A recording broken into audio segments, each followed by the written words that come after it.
This morning I was sitting at my front porch and a couple walked by, clearly having some disagreement. Loud enough that I could hear it, and they were a couple probably in their mid to late 50s. They were talking about her birthday. There were some disagreements that they were having, and the voices were mildly raised, and feelings were clearly being hurt.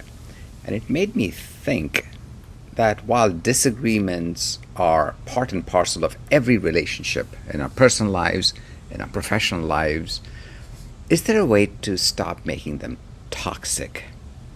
Is there a way to have disagreements and still make them productive?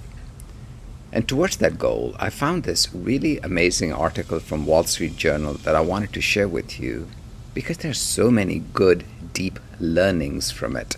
So why don't we check it out? Let's see what advice it offers us. So the first thing it talks about, which is right here, is prepare yourself for a disagreement and start off right. Disagreements themselves are not toxic. It's how we conduct them that appears to be the problem. So the advice is set a goal. Think about what is it that you want to accomplish. What is it that you want to understand or be understood? Second word of advice is practice your message before you deliver it. It's something that I am just learning in my own life. Practice it. Have a sense of how you will articulate it.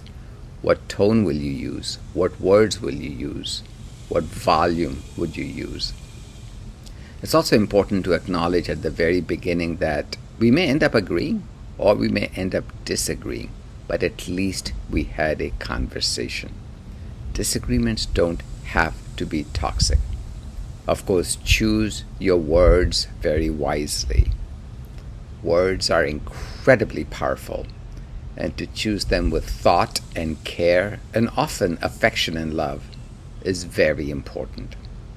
I found this word of advice rather important, which is the avoidance of the word but, because it negates the other person's feelings. As the article says, try and use the phrase yes. Yes, I agree with you, and I do want to add X, Y, and Z. Okay, second set of advice from this article is regarding active listening. Remember, it's a disagreement. It's not a debate. Listening is very important, asking the right questions, and also stopping to fully listen. Don't have a retort already prepared in our minds to deliver before the person has even finished talking. Because when we are formulating our responses, we may actually miss out on perhaps a very important point the party we're in disagreement with is sharing. So really listening. And the phrase a therapist who was supervising me once taught me was noble listening. Not just listening, but listening with such care and such thoughtfulness that the listening actually is noble. That really touched me, and I think that's great advice. And then slow it down. Slow down the pace. Disagreements don't have to be conversed about in 5 seconds, 10 seconds. Just slowing things down, especially when things might be getting heated, taking some deep breaths, speaking slower, reducing the volume, making the tone neutral, that really helps. And sometimes if a longer break is necessary, asking for it. Hey, I need a break. Let me think about it.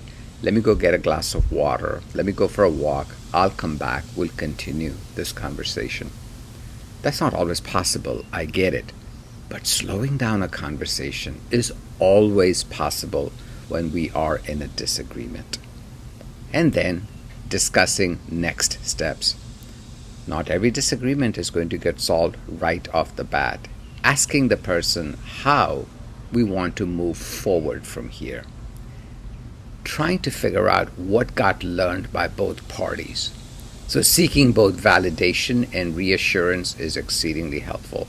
And of course, then finally, thanking the person for their willingness to talk, no matter what the outcomes might be. So I'm hoping these steps are as useful to you as they clearly are for me.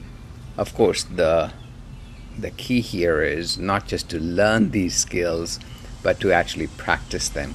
But I have no doubt, once you and I, in fact, get practiced in this art of conversation, even when there's strong disagreements, relationships don't have to be toxic, and conversations don't have to be toxic. Anyways, I hope this was as helpful to you as it was for me, just to articulate it towards you, and I thank you for your time. Goodbye for now.